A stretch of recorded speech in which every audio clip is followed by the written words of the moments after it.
السلام علیکم۔ اللہ تعالیٰ نے ہماری موجودہ دنیا، یہ مادی دنیا، بہت سے طبعی قوانین کی بنیاد پہ بنائی ہے۔ یہ قوانین یہاں کار فرما ہے اور انہی پہ دنیا چلتی ہے۔ مثال کے طور پر یہاں پر ایک قوت کشش پائی جاتی ہے جسے گریویٹیشنل فورس کہتے ہیں۔ اس گریویٹیشنل فورس کی بنیاد پر یہ معاملہ ہوتا ہے کہ ہم اگر کسی بلندی سے چھلانگ لگاتے ہیں تو ہمیں جسم پر دباؤ محسوس ہوتا ہے۔ زیادہ بلند جگہ سے چھلانگ لگائیں گے تو ہمیں بہت چوٹ لگے گی، اور کسی بلند عمارت سے چھلانگ لگا دیتے ہیں لوگ تو مر جاتے ہیں۔ یہ اس کا لازمی نتیجہ ہے۔ یہ ایک قانون ہے، گرچہ اس سے مستثنیات بھی پائی جاتی ہیں۔ ہم جانتے ہیں کہ بعض اوقات لوگ بلند عمارات سے، بلند جگہوں سے گر کے بھی بچ جاتے ہیں۔ ہم نے اپنی آنکھوں سے، اب تو ویڈیو کیمرے میں اس طرح کی چیزیں آتی رہتی ہیں، اسی طریقے سے یہ واقعات بھی دنیا میں ہوئے ہیں کہ لوگ ہزاروں فٹ اوپر چلتے ہوئے جہاز سے گرے ہیں پھر بھی بچ گئے۔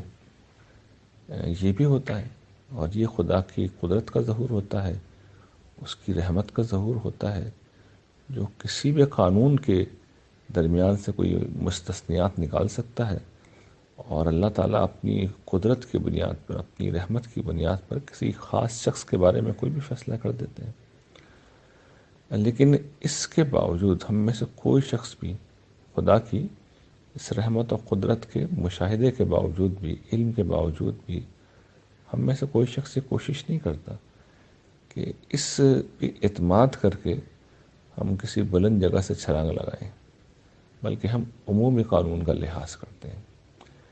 لیکن عجیب بات ہے کہ آخرت کے معاملات میں ہم خدا کے اس قانون کو کبھی پیش نظر نہیں رکھتے جسے اس نے ایک باقاعدہ قانون کے طور پر بیان کیا ہے، بلکہ ہم مستثنیات پر ہی زندگی گزارتے ہیں۔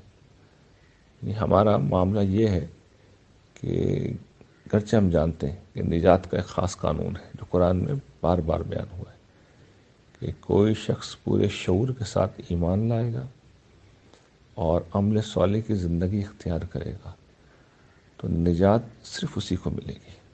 قرآن بھرا ہوا ہے اس بیان سے۔ یہ بات قرآن میں اتنی دہرائی گئی ہے کہ شاید اس سے زیادہ کوئی بات نہیں دہرائی گئی، لیکن ہم مسلمانوں کو دیکھ لیں تو ایسا لگتا ہے کہ ہم اس قانون سے واقف ہی نہیں ہیں۔ ہم نے سمجھ رکھا ہے کہ ہم مسلمانوں کے گھر پیدا ہو گئے تو اب ہم مسلمان ہیں، اور ہمارا یہ پیدائشی ایمان اللہ تعالیٰ قبول کر لیں گے، اور ہم اپنے تصورات کی بنیاد پہ جو بھی عمل کرتے رہیں اللہ تعالیٰ اس کو عمل صالح سمجھ کے مان لیں گے۔